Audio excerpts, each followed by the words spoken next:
Boa noite, meu amigo. Boa noite, tudo bem? Tá me ouvindo bem aí? Te ouço muito bem. E você me ouve bem? Sim. Hoje vai ser um pouquinho improvisado, porque eu não estou em casa. Eu estou em Uberlândia na semana final da pós-medicina integrativa. Então é uma semana muito intensa ali com a doutora Clarissa, que a gente bota em prática algumas coisas que aprendeu com ela. E quinta-feira à tarde tem uma prova, ferrada, ferrada mesmo, porque é uma pós credenciada pelo MEC, por uma grande faculdade, e que por isso, para manter, né, o credenciamento, manter as coisas bem certinhas, ela faz uma prova bem ferrada. Então, vamos ver, né, se eu vou ser aprovado, estamos tentando aí. Ah, fica de drama. Vai passar com 10. Vai tirar 11 nessa prova, com Não, não é certeza. fácil, não, viu? Porque ela vai no mecanismo do ácido alfa-lipoico, da glutationa, não é brinquedo, não. Ah, não, mas você vai tirar de letra, eu tenho certeza. Quero te agradecer, viu? No meio de uma semana super corrida e super conturbada, você ter aceitado o meu convite para fazer essa live. Muito obrigada pela sua disponibilidade sempre, pela amizade sempre, pela parceria de sempre. Que sempre dá bom. Mas você sabe que é só chamar. Você tem carta VIP aqui no Papo Direto.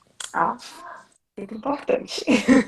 Eu estava aqui comentando com o pessoal que estava entrando, da importância da conversa, né, da importância do tema da nossa conversa. É um assunto que você já falou muito sobre, né? Com certeza deve ser convidado para falar muito sobre isso, mas é um assunto que está em alta e eu acho que a gente tem que aproveitar, né, o momento para poder reforçar recomendações e também quebrar alguns mitos, né? Principalmente relacionados à alimentação, principalmente relacionados a outras questões que são fundamentais e que fazem parte da questão, então, do câncer de intestino, né? E, assim, eu queria começar, né, já perguntando para você algumas coisas, né? Você vai ser meu entrevistado hoje aqui, a gente vai complementando dentro dessa conversa. Primeiramente, você acha que tem acontecido, tem aumentado a incidência de casos de câncer de intestino, seja no Brasil, seja no mundo, pelo que você tem acompanhado? O que você acha sobre isso? Pronto. Vamos falar um pouquinho da questão estatística do processo.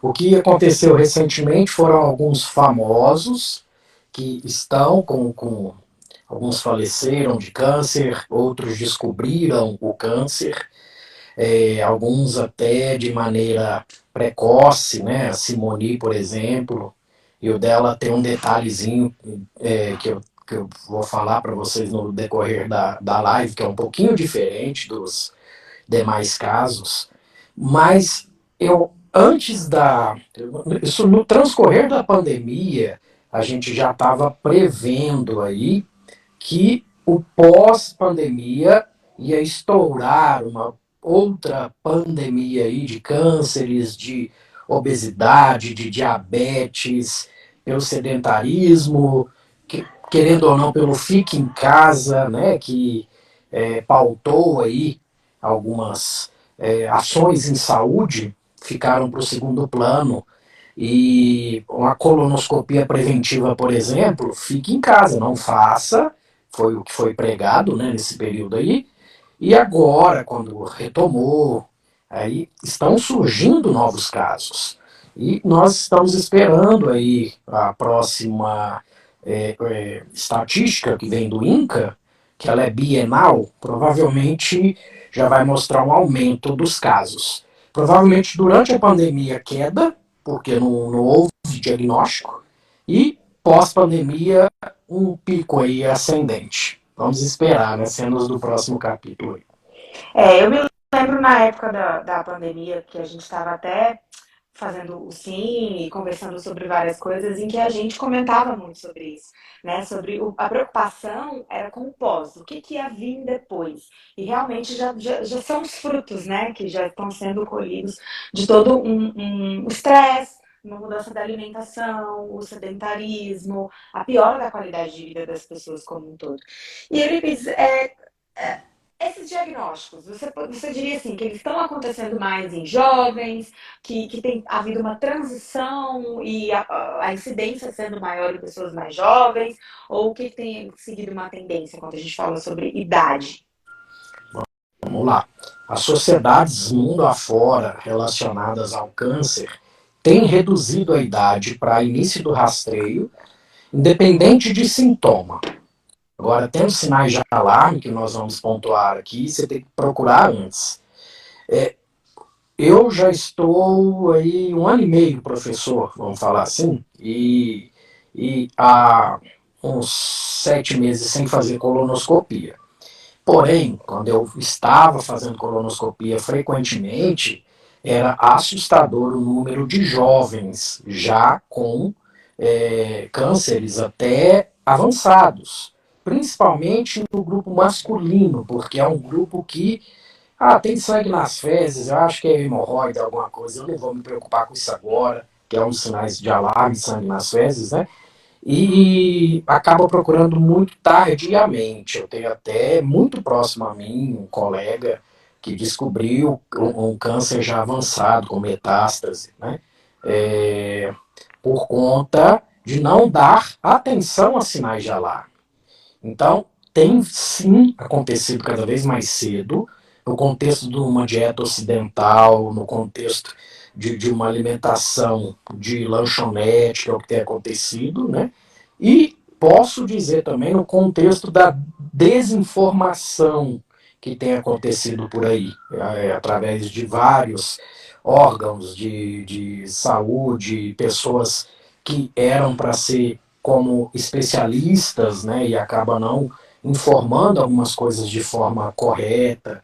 Então, tem que ter cuidado com tudo isso, e eu acho que tudo isso tem feito com que se aumentasse essa incidência e às vezes o paciente, por desinformação ou por não conhecer a si mesmo, que é o que a gente prega na medicina integrativa, acaba buscando muito tarde.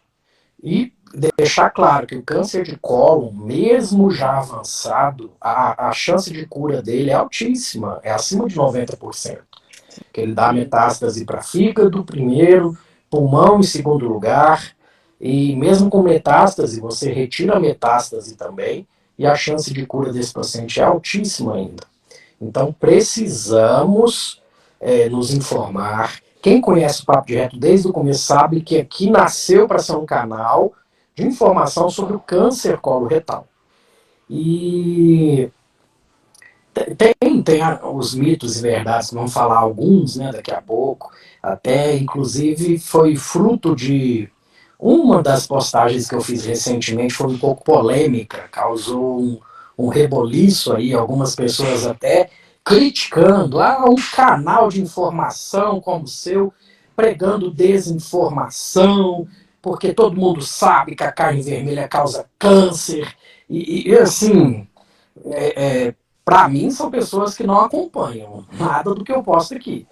Porque a gente tem que separar o joio do trigo, né, Jamila? E quem Sim. acompanha a gente há algum tempo já sabe o que a gente prega de verdade.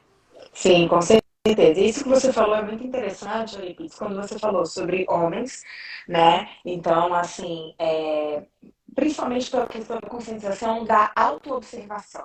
Eu acho que existe ainda muito tabu, muito preconceito. Com certeza, o seu público deve ser muito parecido com o meu. O meu público é quase que 100% feminino. Assim. A quantidade de homens que eu atendo é muito menor do que a de mulheres. Não chega a 10% assim, do número de mulheres que eu atendo. E geralmente, quando a gente vai atender um homem, é porque ele já está no estágio crítico, né? Ele já está sofrendo muito com os sintomas, ele já está passando por uma situação, e mesmo assim, às vezes é porque a mulher foi lá, implicou, mandou ele ir no médico, mandou procurar ajuda, mandou procurar auxílio. Então, acho que essa parte do homem se atentar aos sinais é muito importante, e essa questão do autoconhecimento, que é uma coisa que a gente defende aqui, né? Tanto eu quanto você, a gente defende muito a autoobservação, que é um dos princípios da medicina integrativa. da saúde integrativa que a gente pratica, que é você começar a prestar atenção nesses sinais, a olhar para o seu corpo, saber quais são esses sinais e começar a prestar atenção se eles estão acontecendo. Então conta pra gente um pouco de quais são esses sinais, para que as pessoas já fiquem em alerta aí e já comecem a ficar ligadas sobre isso. Vamos lá. Então, frisando isso que você disse mesmo, mulheres se observam mais, então qualquer pequena alteração, elas já buscam um profissional. Então, por exemplo, os cânceres que pegam nós homens são cânceres um pouco mais indolentes, mais tranquilos, se diagnosticados no começo. As mulheres têm alguns mais agressivos, como útero, ovário, mama, e mesmo assim a mortalidade delas ainda está abaixo da masculina, por justamente essa questão da observação. Meu livro fala um pouco disso, né? Tem os capítulos lá que ou o paciente vai pela orelha, porque a esposa está levando, que para mim isso é uma prova de amor, né? A esposa fazer isso pelo marido. Mas sinais de alarme, o que eu tenho que buscar? Você é uma pessoa que o intestino sempre funcionou bem e de repente começou a funcionar mal. Então, alguma coisa errada, é um sinal aí de que algo não está certo. Ou ele era muito preso, com diarreia, ou ele era muito solto e começou a prender. Sangue nas fezes. Mesmo que você tenha hemorroida, doença artificial, até que prove o contrário, sangue no sistema digestivo, eu tenho que ter certeza que o foco é aquele ali. Eu não durmo tranquilo, um paciente acima de 40 anos já com um sangramento que eu vou olhar e tá tudo normal, sem fazer pelo menos uma retossigmoidoscopia, que eu consigo fazer em consultório. Mas assim, o proctologista mais precavido, ele só dorme tranquilo com a colonoscopia normal, gente. Tá? A gente sabe que é um exame enjoado, preparo, você vai passar uma noite de rei ali no vaso, mas que é importantíssimo de fazer, tá? Porque uma vez fazendo, vindo normal, você pode ficar até 5 a 10 anos sem precisar fazer o exame de novo. Então, anemia sem causa aparente é outro motivo, porque tem gente que trata na rede pública e anemia, e sulfato ferroso, o cocô sai escuro, né, por causa do sulfato ferroso, ou seja, já mascara ali, se tiver sangue junto. Se tiver sangue, você não vê. Uhum. Aí a pessoa não melhora aquela anemia, não melhora. Assim, isso é erro também do profissional da saúde, tá? Anemia sem causa aparente é igual a endoscopia e colonoscopia, que eu vou descartar câncer de estômago e vou descartar câncer de cólon. Então faz parte aí dos bons protocolos de segmento. Emagrecimento sem motivo aparente, tá? Pode ser só uma tireoide, pode ser algum outro componente que está te causando emagrecimento, mas eu só durmo tranquilo se eu ver que esse cólon está tudo bem, depois de uma colonoscopia. Eu prefiro pecar, nesse caso, pelo excesso do que pela falta. Então, o paciente faz essa colonoscopia. Ah, eu tenho 30 anos, doutor. Não, vamos fazer? Fez, veio normal? Perfeito. A gente repete só depois dos seus 45, mas pelo menos a gente está tranquilo e vou tratar a causa agora, sem correr o risco de estar mascarando alguma coisa. Então, em termos de sinal de alarme, é mais ou menos isso que a pessoa tem que observar, tá bom? E eu acho que é interessante, Eurípides, a gente também juntar esses sinais de alarme com os fatores de risco, né? Porque, querendo ou não, hoje a gente vê que é o que você começou falando. É o estilo de vida, né? Aí, no caso da Preta Gil, por exemplo, a gente precisa falar sobre a obesidade, e sobre o risco que a obesidade traz para o desenvolvimento desse tipo de câncer também e de outros tipos de câncer. E aí, hábitos de vida e estilos de maneira geral. Quem hoje em dia não vive estressado? Né? Quem hoje em dia não vive sujeito a um estresse, quem hoje em dia consegue fazer uma alimentação 100% perfeita, isenta de industrializados, né? Eu acho que isso são questões que a gente também precisa reforçar para que a pessoa olhe para si e pense, bom, eu não tenho esses sintomas, mas será que eu faço parte do grupo que tem maior probabilidade? Né? E isso que você falou também da colonoscopia, eu acho muito interessante, porque já tem esse movimento, né, de se antecipar a necessidade da primeira colonoscopia, caso mesmo que não tenha sintomas, e do quanto que é difícil a gente convencer uma pessoa a fazer colonoscopia, né? Eu tenho pacientes que eu fico assim, por favor, vá fazer. Eu quase imploro para o paciente para ele fazer, para a gente poder tirar o risco, mas as pessoas têm preconceito, é tabu, porque exame de não sei o quê, que é um exame horroroso. É um exame chato, mas é muito triste, porque é o que você falou, é um tipo de câncer que tem uma alta incidência de cura, que muitas vezes a colonoscopia é preventiva. Né? Se você for parar para pensar assim, os próprios pólipos ali encontrados e retirados, a gente consegue prevenir, não é isso? Então, e o interessante você falar isso, que se você é uma pessoa que se cuida e que está envolto por profissionais que já saíram da caixinha, vamos falar assim, são profissionais que sabem estudar estudos científicos, sabem olhar nas entrelinhas dos estudos científicos e o português correto, né? Não só vomita regras de sociedade por aí, que é o que tem muito por aí. Então, você vai além dos estudos.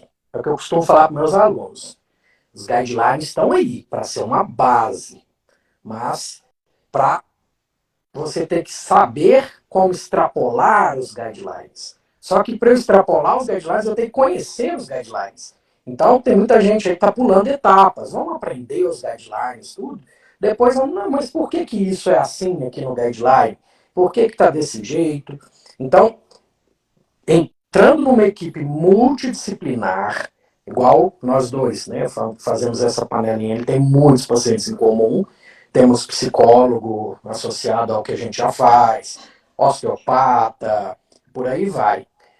Cabe à educação da equipe de todos saberem ver os sinais e encaminhar corretamente na hora certa. Porque tem muito nutri por aí, tem muito fisioterapeuta que não tem nem noção disso. Então, educação do paciente, educação dos profissionais que estão envolvidos com aquele paciente e também uma questão importante aí para o pessoal diferenciar rastreio de prevenção. Se você acompanha com uma equipe multidisciplinar, voltado para a medicina integrativa, você está fazendo prevenção, porque estamos agindo nas causas que vai te causar o câncer. Diferente do que da colonoscopia, que é um rastreio. Então, prevenção é tudo que eu faço antes da colonoscopia. Rastreio é a colonoscopia. Fiz uma primeira colonoscopia, veio normal. Prevenção é toda mudança de vida que eu vou fazer entre uma colonoscopia e outra.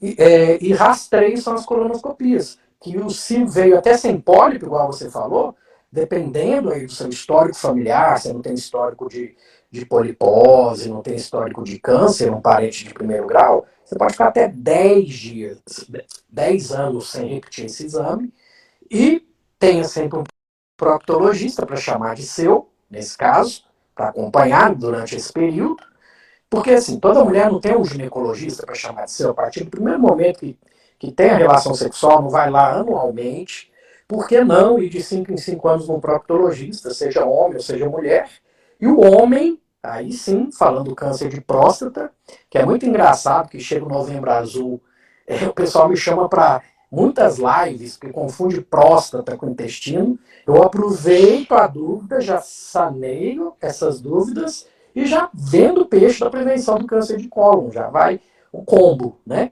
Então, homens, tenham um proctologista anual para chamar de seu, um proctologista inicialmente anual, depois tiver tudo bem de 5 em 5 anos, um urologista, esse sim, anual, para ele fazer sua curva de PSA, o toque se necessário, né? Não é necessário em todos os casos, e toda mulher tem que ter um ginecologista anual e um proctologista até de 5 em 5 anos. Maravilha, maravilha. Eu falei aqui de algumas coisas, né, que aumentam a probabilidade. Não sei se você quer complementar com alguma coisa, né, que eu falei do estresse. A gente pode até entrar na parte da alimentação um pouquinho agora, estilo de vida, obesidade. Tem algo mais, assim, que eu não tenha falado, que você se lembre aí, para me complementar? Ou... Vamos é engraçado que eu assino o Medscape. Aí lá mostra o que tem de novo nos estudos, tudo. Isso é um estudo interessante. Eu acho que veio a calhar com a questão das fake news por aí, que teve muitas fake news de vacina, fake news de, do próprio Covid e de outras patologias, e que para saber se as pessoas acreditam em tudo que vê na internet. E algumas coisas que eles colocaram lá como fake news, para você ver que esses estudos são financiados por grandes empresas, né? Você tem que saber olhar o estudo. Tá lá colocando, porque a banalidade de ficar falando que o estresse causa câncer, que que mais que eles colocaram lá? Que a atividade física previne câncer. São coisas que não são muito comprovadas e todo mundo acredita quando alguém fala, eu falo, meu Deus do céu. É fisiologia, é Guyton. Não preciso de um estudo novo me provando que se eu estou com o sistema imunológico ativado o tempo todo, uma hora aquilo ali sai do controle, uma célulazinha prolifera mais que o normal, vira um câncer. Isso no estresse crônico, isso num paciente sedentário. Tem muita literatura mostrando que a falta de exercício físico causa câncer, sim. A questão alimentar, não sei se eles querem tampar o sol com a peneira para esconder, né, certas coisas. Eles falaram, porque aditivo alimentício não causa câncer, e eles falam que causam. Para eles afirmarem um negócio desse, cadê o estudo? A meta-análise mostrando que não causa. Então eles também não podem falar que não causa. Então é uma guerra, né? A gente está aí num mundo de informação. Antigamente era o contrário, era difícil você ter acesso à informação. Hoje você tem acesso a muita informação e tem que saber separar o joio do trigo, senão você fica doido. Seja na política, seja na saúde, seja na alimentação. Mas, em geral, dieta ocidental, sem dúvida, sedentarismo, sem dúvida, tabagismo, alcoolismo, tudo isso já está mais do que provado que causa câncer, tá? Aí eu sei que vai entrar na polêmica da carne vermelha, então eu vou esperar Acho que você a falar. gente pode. Não, acho que a gente já pode aproveitar, deixa e já entrar logo, né? Porque, de fato, assim, a primeira coisa que a gente escuta é: eu preciso parar de comer carne. E aí, muitas vezes, não é nem só a carne vermelha, a proteína animal de maneira geral, né? As pessoas fazendo essa associação do consumo de proteína animal com o desenvolvimento de alguns tipos de cânceres, especialmente de câncer de intestino. Só que aí, o que me deixa mais, assim, triste, né, para não dizer outra coisa, que a gente vê as mesmas pessoas que estão levando ao pé da letra a recomendação de que tem que diminuir o consumo de proteínas, se entupindo de outros tipos de alimentos que são muito piores, como, por exemplo, você falou aí dos aditivos químicos, né? Eu não como carne, mas eu como biscoitinho, fit, né? Bolachinha X, o pãozinho Y, e tudo isso industrializado, tudo isso de prateleira. Não necessariamente porque está escrito fit, que tem um apelo saudável. Eu acho que isso aqui eu vou morrer falando, repetindo a mesma coisa e eu nunca vou me cansar. Não é porque está escrito que é saudável, e isso é muito importante, né? E as pessoas substituindo o consumo de uma proteína animal por um alimento ultraprocessado, por um produto pronto. E acreditando cegamente de que comer carne, seja ela vermelha, seja ela peixe, frango, mas principalmente a vermelha, né, vai causar câncer. É que nem o negócio do consumo das vísceras, né? Então a gente vê que tem muito mito relacionado a isso e que não é verdade. E que, na verdade, o pior é você reduzir o consumo proteico, você não ter um consumo de proteínas adequado no seu dia a dia, levando você a ter um consumo aumentado, por exemplo, de carboidratos. E isso sim é um fator de risco muito maior para o desenvolvimento do câncer e de outras doenças do que se você consumir proteína de forma adequada e distribuída ao longo do dia. Né? Então, acho que isso é um mito que a gente precisa trazer para que as pessoas entendam de que, gente, não é assim. Né? E quando você fala de consumo de carne, a gente está falando de carne ultraprocessada também. E aí é o cuidado que as pessoas têm que ter. Quando a gente fala sobre consumir proteína animal, eu não estou falando para você ir lá e comer linguiça. Não estou falando para você vai comer salsicha e comer qualquer bacon que você encontrar na frente. Ah, é um hambúrguer porque tem carne. Não, você tem que saber como consumir as suas proteínas de forma adequada, distribuída, mas que aquilo seja comida de verdade.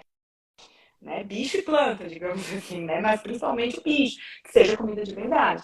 E não ficar achando que você vai conseguir substituir o consumo de proteína pelo consumo de cereais, pelo consumo de grãos, que muitas vezes também pode ser muito mais prejudicial que o consumo da carne, né, Eurípides? Pronto.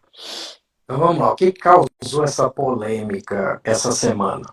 Porque no final do ano agora e início do ano eu tirei para selecionar algumas das TCCs, que eu sou orientador e co-orientador, e coloquei o texto dos meninos aqui no Instagram. Então tem coisa muito legal e é coisa atual, que eu fiquei em cima para eles fazerem o negócio bem certinho dentro da ciência. Então eu falei, ó, escolhi uns e vou postar. E nesse grupo tem as meninas que estão fazendo sobre a dieta carnívora, porque elas vão fazer o relato de caso do Alessandro Medeiros, que é nosso Ultraman carnívoro, o nosso cisne negro, que quer mostrar que é possível performar com a ausência de carboidrato, praticamente. Não existe zero carboidrato, gente, mas ele pelo menos não suplementa carboidrato, tá? Ele é carne, vísceras, caldo de osso e colostro de vaca. E já fez provas completas em jejum. Então ele está provando que você consegue performar sem aqueles gelzinhos, né? Que eu vi pessoas falando aí que às vezes vai fazer 10K, né, nem maratona, né, nem nada. E o cara tem aqui no bolso dele uns 5, 6 daqueles gelzinhos de glicose, porque diz que performa melhor, tá se inflamando pra caramba. Às vezes é atleta de fim de semana. Então, o que a gente quer com essa pesquisa? Mostrar que existem outras estratégias, que o uso do carboidrato para performar não é a única estratégia. Então, aí elas têm que fazer um levantamento do que existe sobre a dieta carnívora na literatura, que elas fizeram muito bem. É óbvio que não tem muita coisa na literatura, então, o que é a carnívora? Não é uma cetogênica extrema? Então, elas foram pesquisar sobre a cetogênica. Então, ficou muito legal o trabalho. Aí eu posto isso aqui, a pessoa, primeiro, interpretação de texto, né? Não lê direito, só lê a chamadinha e já vem descer o pau, criticar, né? Eu pus, você conhece a dieta carnívora? Já veio a patrulha vegana, veio para cima com força.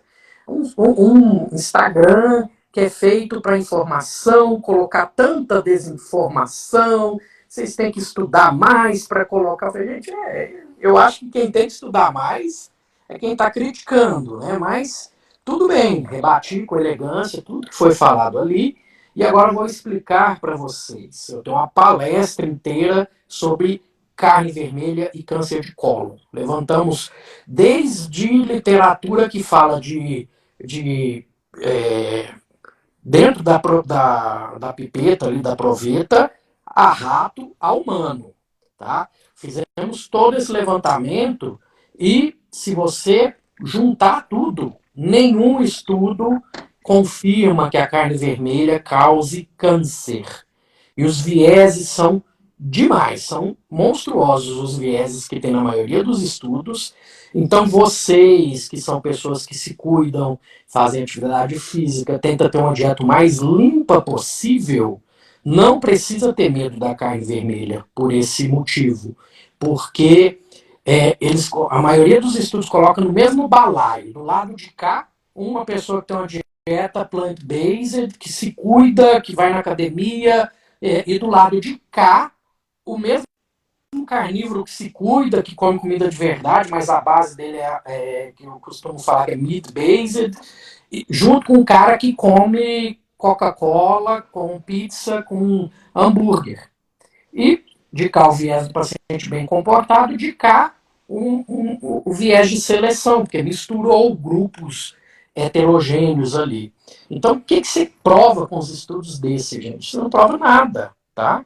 Até os estudos um pouco melhores falam o contrário. Que carne vermelha não causa câncer de cólon. Aí você pega um paciente, que a maioria dos pacientes que chegam até a gente são pacientes, vão falar o português correto, né? Poliesculhambado do intestino, ele já está inflamado até a ponta do dedão. Carne passa por um outro problema, que é o problema da digestibilidade. Digestão. Se eu sou um paciente, eu não mastigo direito, eu engulo, eu acho que eu sou um pato e eu tenho moela. Desceu aquilo ali, um naco desse tamanho de carne que cai no estômago com zero ácido, zero acidez ali, o estômago toma prazol a vida toda, porque nenhum médico falou que não pode, e aquele estômago não ativa a pepsina, o pepsinogênio não vira pepsina. Já joga aquilo ali, que está quase alcalino, para um local que espera o ácido chegar para o bicarbonato do pâncreas desacidificar aquilo ali, para que as enzimas dali também trabalhem. E com isso também secreta menos enzima digestiva. Olha o ciclo vicioso que vai tornando. Aí chega no delgado um naco imenso de carne. Você acha que seu organismo vai dar conta de tirar muita coisa dali? Ele tira o que ele dá conta, sobra para quem o restante? Aí sim, bactérias proteolíticas que vão fazer a putrescina, cadaverina e seja o que for que vocês quiserem, que tem muita literatura disso também, eu não nego nada disso. E aí sim, você vai estar, é o paciente constipado, com aquela maçaroca ali cheia de metabólitos ruins, vai ficar 4, 5, 6 dias raspando na parede de intestino. Óbvio que esse paciente tem uma chance maior de ter câncer, mas não por conta da coitada da carne que entrou no bolo ali. É por conta de todo esse processo que já começou errado lá em cima. É, exatamente. Isso que você falou é muito importante, né, Euripides? Porque normalmente a pessoa que ela chega com um problema de intestino, ela na verdade tem um problema sério de digestão, de digestibilidade. Né? E eu falo, não tem como, é um processo sequencial. Você vem aqui, você me reclama do seu problema de intestino, mas eu preciso tratar a sua digestão. Ah, não, mas eu não tenho nada no estômago. Eu falo, tem sim, porque começou lá em cima, começou da hora que você pensou em comer, né? Da fase cefálica da digestão. Começou na boca que ninguém mastiga direito, que você não come com atenção plena, que você, é o que você falou, que você pensa que você tem moela, que você vai engolir a comida inteira. E aí sim você encontra o problema. E vai fazer mal, não só a carne vermelha, vai fazer mal tudo, até a fruta que você comer, até a verdura que você comer, vai fazer mal, porque aquele alimento ali não vai ser digerido, ele não vai ser bem aproveitado e ele vai ser fermentado, maior contato, né, com o intestino, mais tempo ali parado, fermentação, desbiose, mais todas as outras coisas que estão relacionadas com problemas de digestibilidade. Então, gente, eu acho que isso é um ponto muito importante para vocês terem sempre atentos, né? O problema de intestino, ele não posso dizer que 100% das vezes, mas muitas vezes ele começou com problema digestivo, com uma má digestibilidade. A origem das principais doenças intestinais é na má digestibilidade. Só que as pessoas só olham para o intestino, né? Acabam que não olham para outra, para a fase anterior, porque antes de chegar no intestino muita coisa já aconteceu, mas não se olha, se toma um remédio, né? Enfim, mascara-se o problema e não se dá atenção de fato para a origem dele. Isso é muito importante de ser falado. Obrigada. Top. E vamos falar um pouquinho da questão dos famosos aí, né? Sim. Independente de ser famoso ou não, eu também não conheço a fundo a história, né? Mas homens da antiga, fica o recado aí para vocês, escutar o corpo de vocês. E nem só isso. Vamos fazer a primeira colonoscopia, mesmo que não tenha sintoma na idade correta, aí fica um grande será, né? Será que se Pelé, né, Dinamite, ter feito a colonoscopia, a primeira deles aos 45 anos, não teria diagnosticado precoce, biopsiado, tirado um pedaço, ou era um pólipo ainda, fizesse uma polipectomia, que tudo isso a gente faz durante a colonoscopia. Então a colonoscopia ela pode ser diagnóstica e terapêutica ao mesmo tempo, em alguns casos. E a questão da Simone, né? Não são meus pacientes, tá, gente? A gente não gosta de ficar dando pitaco em casos que não são nossos, mas de qualquer forma, fica os alertas, os pequenos alertas, que aí sim a gente pode estar conversando. Que, por exemplo, o da Simoni, o que me chegou de informação é que era muito próximo da borda do ânus. Então, é um câncer que ele tem um comportamento um pouquinho diferente. Os cânceres de reto baixo, eles se comportam parecido com os cânceres de pele, vamos falar assim. Respondem muito bem à radioterapia e tem um porém, a colonoscopia às vezes pula essa região e passa batido. Então, pode ser que numa colonoscopia, aconteceu isso com a Ana Maria Braga, tá? Você não veja um tumor que está muito próximo da linha do ânus. Aí vem a importância de ter um proctologista para chamar de seu, que no consultório ele faz um exame que chama anoscopia, que é semelhante ao que vocês fazem no ginecologista, que é um espéculo anal, parecido com o do ginecologista, que consegue ver toda essa porção que a colonoscopia pula. Que a colonoscopia não é feita para ver essa região. Então, às vezes, pode passar alguma coisa batida, só que esses cânceres ou lesões, por ser muito próximo à borda do ânus, eles dão sinais mais precoces, como sangramento. Então, se eu tenho um sangramento anormal, pode ser hemorroida? Pode. Mas vai no proctologista, ele passa o anoscópio, ele consegue ver se realmente é uma lesão parecida com a fissura, que também sangra, ou se é uma hemorroida, e te trata, você volta em um mês, ele olha e vê, não, realmente está resolvido, beleza. Agora te trata, uma fissura crônica não resolve, tem alguma coisa errada aqui, vamos biopsiar. Faça a biópsia e vê se é um câncer de canal anal, se é um câncer de reto baixo, e faz diagnóstico precoce também. Então, o da Simonil que fica é esse alerta. Ter um proctologista para chamar de seu, a partir dos 45 anos, ou a qualquer momento que você tenha um sinal de alarme. Inclusive, foi uma pergunta que fizeram aqui, né, sobre a idade para iniciar, para fazer a primeira colonoscopia, né, tem sido uma conversa constante aí, eu vi ontem até matéria, enfim, falando sobre isso. É, e aí tiveram duas perguntas. Uma que foi, a pessoa perguntou se é só a colonoscopia que mostra ou que tem outro exame que consegue fazer o diagnóstico, porque a pessoa disse que tem problema com anestesia, e a idade para fazer colonoscopia é a mesma para homens e mulheres. Então, vamos lá. 45 anos, seja homem ou seja mulher, quando não tem sinal de alarme. Tendo sinal de alarme, você pode fazer em qualquer idade, tá? A partir de 12 anos de idade a gente já faz, porque também aumentou a incidência de doenças como doença de Crohn, retocolite nos pacientes mais jovens. Então, numa colonoscopia, eu consigo já fazer esse diagnóstico diferencial, porque doenças inflamatórias intestinais também são fatores de risco para câncer. Então eu tenho que saber se aquele paciente tem e quanto tempo ele tem dessa doença. Porque às vezes ele tem essa doença desde os 12 anos, mas ninguém suspeitou e aquele é o normal dele. Ele pode abrir o quadro já com câncer de cólon, um paciente que tem uma doença inflamatória. Então, 45 anos, se não houver sinal de alarme. Se você tem um parente de primeiro grau que teve câncer antes dos 45 anos, você vai pegar a idade dele, tirar 10 anos, e todos os parentes de primeiro grau daquela pessoa, a partir daquela idade, filhos, irmãos, pais, têm que fazer uma primeira colonoscopia. Vou dar um exemplo.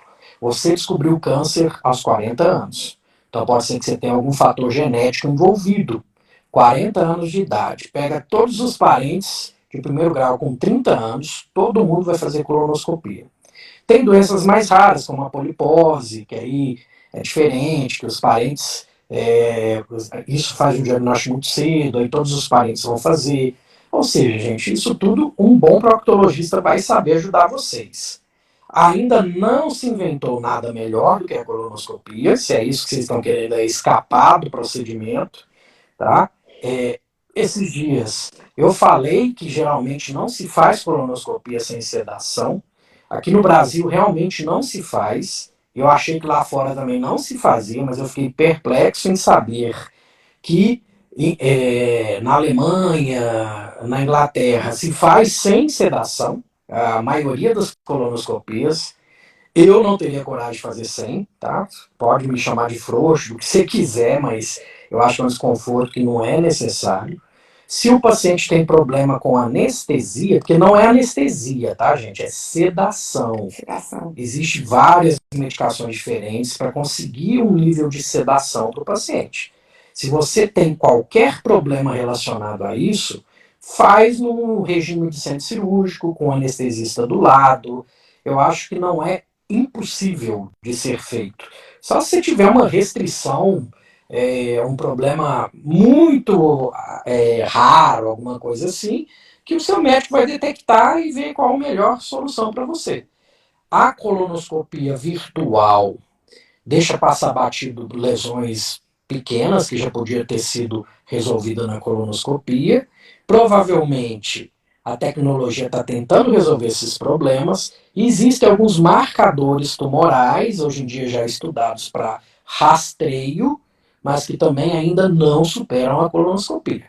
Então, vocês estão esperando a ciência aí para não fazer a colonoscopia, ainda não tem nada de antemão aí fácil, que seja, vamos falar assim, batata, né? Garantido de que você não está correndo risco fazendo aquilo ali. Gente, não tem pra onde fugir. Tem coisa que a gente tem que fazer e pronto, né? Então, por que que vai ficar correndo risco e se submetendo a correr esse risco? Ó, Márcia falando aqui que tem pólipos que sangram. Muita gente comentando aqui algumas coisas. E é isso aí. Ah, me mandaram uma pergunta é, sobre intestino preso. E me perguntaram se pessoas que têm o intestino preso têm maior tendência a desenvolver câncer de intestino. Se é uma relação direta.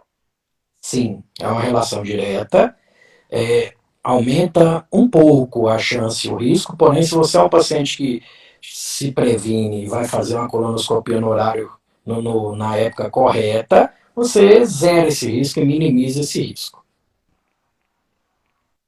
Não, maravilha, maravilha. Bom, Patrícia falando aqui, pai, avô e tio tiveram câncer de intestino, fez colonoscopia a primeira vez com 22 anos por recomendação do médico. Muito bem. Aí o pessoal aqui preciso fazer, verdade, tá vendo, gente? Não tem pra onde fugir. Eu acho que é, a gente vive num ambiente, uma vida que é favorável, infelizmente, né? E o que a gente faz no dia a dia, seja em termos de rotinas, hábitos, exercício físico, alimentação, é com o objetivo de minimizar o impacto, porque a gente nunca vai conseguir fugir do ambiente, né? Do ambiente patogênico, digamos assim, que é o ambiente que a gente vive. Né? A gente nunca vai conseguir ficar livre de poluição, a gente nunca vai conseguir ficar livre de 100% de agrotóxicos, de metais pesados, aqui, ó, radiação, e tem um monte de coisas que interferem na nossa saúde. Isso a gente estava até comentando hoje lá na clínica da doutora Clarice. O que a gente tem que fazer é otimizar as vias de eliminar metabólitos tóxicos. Suar, né? Isso na atividade física que eu faço.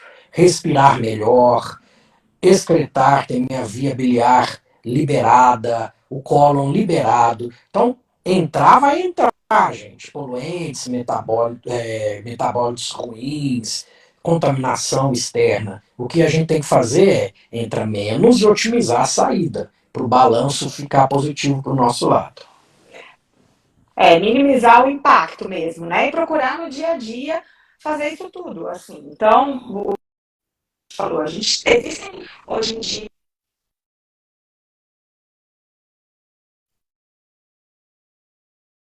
ela é importante, né, nesse quesito, porque ela traz também um suporte a mais para as vias metabólicas, para as vias hepáticas, para todas essas vias que são importantes para a gente eliminar essa contaminação constante que a gente está sendo exposto todo dia. Então, o que a gente precisa fazer é construir realmente uma base, um estilo de vida que seja o mais saudável possível dentro da condição que você tem. Então, hoje já tá, depois dessa live, você já está sabendo que se você tem alguma alteração intestinal, você tem que cuidar da sua digestão. Então começa a observar, será que eu estou mastigando direito? Será que eu estou comendo com atenção plena? Será que eu estou me preocupando com esse quesito? Ah, se eu como, vocês disseram que a carne não causa câncer, mas eu estou fazendo um consumo de outros tipos de alimentos que são complementares e que podem me ajudar, né? Tem a questão do consumo das fibras, que existe ainda, né? Algumas pessoas falam que ainda uma certa, como é que eu posso dizer, uma discussão sobre fibras, né? Mas sim, alguns alimentos, eles são fontes de prebióticos, que são nutrientes para as nossas bactérias, para as bactérias benéficas e que são importantes para a nossa saúde, que é importante para que a gente consuma, né, esses alimentos. Então, procurar ter uma alimentação mais saudável possível, um estilo de vida mais saudável possível, fazer atividade física, manejo de estresse, tudo isso é importante. Então, é pensar que todos os dias eu preciso fazer a minha parte e contribuir para que eu consiga ter uma vida o mais saudável possível, né, Euripides? Acho que essa é a grande mensagem que a gente pode deixar aqui. Sim, mas o que acaba acontecendo também, Jamila, que eu já ouvi no consultório, falar, não, doutor, mas é muita coisa para eu pensar, eu não dou conta de lidar com tudo isso. Eu falei, gente, temos uma equipe multidisciplinar para te ajudar nisso. Você pode jogar essa responsabilidade para cima da nossa equipe multidisciplinar, que a gente vai filtrar o que é a nossa parte e colocar as suas obrigações. Não, ó, então, deixa comigo, eu estou cuidando disso, disso, disso. Cabe a você tentar chegar mais próximo a isso aqui, a um padrão mais natural de vida, a um bom sono, a atividade física, a uma boa dieta. Estamos aí para isso, né? E estudamos muito para isso. Isso aí eu posso dizer, né, João? E tenha, né, um acompanhamento de um profissional realmente que tenha essa visão, né, gente? Acho que isso é muito importante, assim. O ano é 2023 e não dá para a gente ficar encaixando a nossa vida em caixinhas. As coisas não são desconectadas, está tudo conectado. O que a gente pensa, o que a gente sente, o ambiente em que a gente vive, as energias, está tudo conectado e tudo isso contribui de forma positiva ou negativa com a nossa saúde. Então, eu preciso realmente ter uma equipe, como o Euripides falou, que me acompanhe e que pense dessa maneira também. Que não vai só se preocupar, não, vou na nutricionista, a nutricionista vai só perguntar o que eu como. Eu vou no proctologista, ele vai só ver o meu intestino. Eu vou no gastro, ele vai só ver o meu estômago. Não, o nosso corpo está interconectado. E a saúde integrativa, ela vem exatamente com essa proposta, de trazer para vocês esse trabalho que a gente faz aqui de conscientização, ele é muito importante, e de trazer para vocês uma forma de tratar a saúde de uma forma integral, realmente, pensando que você é corpo, mente, espírito, energia e tudo mais que circunda, e tudo isso faz parte de ter saúde, né? A própria até a OMS já assumiu que saúde não é só ausência de doença, né? É um equilíbrio de todas as áreas da nossa vida. Então, que vocês tenham isso, que 2023 seja um ano para que, se você ainda não fez esse movimento, você faça. Você procure profissionais que tenham essa visão, essa forma de trabalhar, esse cuidado, esse carinho especial com a saúde e te olhem como um todo, não te encaixe nas caixinhas separadinhas. Perfeito. Tava com saudade das nossas lives já, viu? Ah, eu também, tava com saudade. Tava com saudade de fazer lives aqui, né? 2022 foi um ano meio conturbado, um ano meio estressante para mim, principalmente, mas acho que agora as coisas já estão em ordem e dá pra gente ter muitas outras conversas como essa e acho que compartilhar esse trabalho lindo que a gente faz, né? De informar, de contribuir, de compartilhar um pouco do nosso conhecimento para as pessoas. Esse trabalho é muito importante. O seu trabalho é maravilhoso, você sabe disso. Então, só posso te exaltar e te incentivar a continuar, né? Não pare. Deixa o povo falar, deixa o povo encher o saco. Tá certo. Né? Bom, gente, acho que a gente falou bastante coisa, né? Não sei se você tem mais alguma coisa para complementar, alguma mensagem que você queira deixar que vai ser importante para as pessoas aqui. Se alguém tiver mais alguma dúvida, também aproveite esses minutinhos finais para deixar, mas eu vou deixar esse espaço aberto aqui para você. Tranquilo, né? Busque a saúde de vocês, não terceirize e Questione o médico, questione o nutricionista. Se você chegar com uma pergunta para ele e ele falar, não, isso é besteira, isso não é comigo, já é um sinal de que mude de profissional, que o mercado está aí, é aberto para todos, tem bons profissionais, profissionais ruins e tem profissionais que apenas aprendeu o que foi ensinado para eles e não buscou o algo mais. Então, o mercado está aí, tem para todo bolso, procura o que é melhor para você, que tem gente que investe muito dinheiro em salão de beleza, em outras coisas e deixa a saúde para segundo plano. Então vamos começar a mudar o foco aí nas vidas.